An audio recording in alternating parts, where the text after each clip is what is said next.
आप सभी का इस वीडियो में स्वागत है। आज हम इस वीडियो में वृत्त की परिधि और क्षेत्रफल यानी कि circumference and area of a circle के बारे में जानेंगे। जैसा कि आप सभी जानते हैं कि एक तल पर उन सभी बिंदुओं का समूह जो तल के एक स्थिर बिंदु से एक स्थिर दूरी पर हो वृत्त कहलाता है, जिसका क्षेत्रफल पाई आर की घात 2 होता है। क्या आपने कभी सोचा है कि यह क्षेत्रफल का सूत्र कैसे प्राप्त हुआ होगा? आइए इसे समझने का प्रयास करते हैं। यह आर त्रिज्या का एक वृत्त है।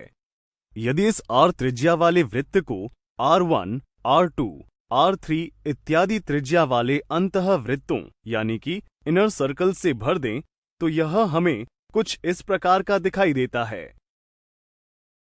आइए इसके अलावा एक और वृत्त लेते हैं।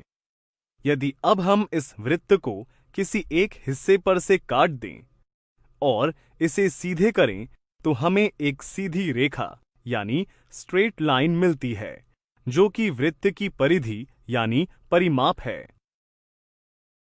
तो अब हम यदि इन वृत्तों के समूह को यहां से काट दें और सीधा करें तो यह हमें कुछ इस तरह का दिखाई देता है।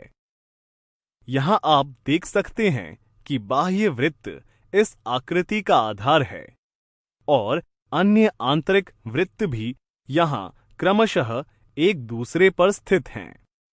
क्या आप बता सकते हैं कि इस आकृति के आधार की लंबाई क्या होगी? बिल्कुल सही, इसकी लंबाई 2 पाई आर होगा, क्योंकि यह बाह्य वृत्त से बनी रेखा है जो कि इस वृत्त की परिधि यानी परिमाप है। लेकिन क्या आप बता सकते हैं कि वृत्त की परिधि का मान 2 पाई आर कैसे प्राप्त होता है? बिल्कुल सही, चूंकि हम जानते हैं कि वृत्त की परिधि का उसके व्यास के साथ एक अचर अनुपात यानी कांस्टेंट रेशियो होता है, जिसे पाई से प्रदर्शित करते हैं और इसे हल करने पर हमें वृत्त की परिधि प्राप्त होती है। और इस आकृति की ऊंचाई और कुछ नहीं बल्कि बाह्य वृत्त की त्रिज्या ही है, जिसे हम r से प्रदर्शित करते हैं। इस आकृति को ध्यान से देखने पर हम कह सकते हैं कि यह आकृति तो एक त्रिभुजाकार आकृति है।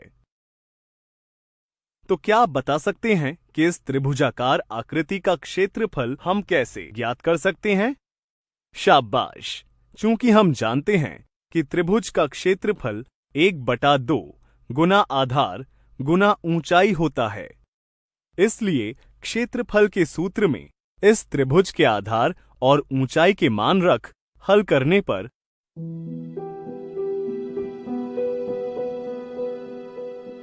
हमें त्रिभुज का क्षेत्रफल पाई आर की घात 2 प्राप्त है, जो कि वृत्त के क्षेत्रफल के बराबर होगा।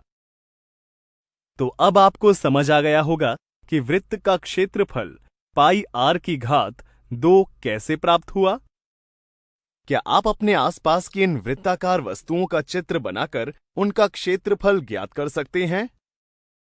यदि हम इन वस्तुओं को कागज पर ट्रेस कर लें तो हम इनका क्षेत्रफल आसानी से ज्ञात कर सकते हैं। इस वीडियो में आज हमने वृत्त की परिधि और क्षेत्रफल का अध्ययन किया। अगले वीडियो में हम इस पर आधारित कुछ दिलचस्प उदाहरण देखेंगे।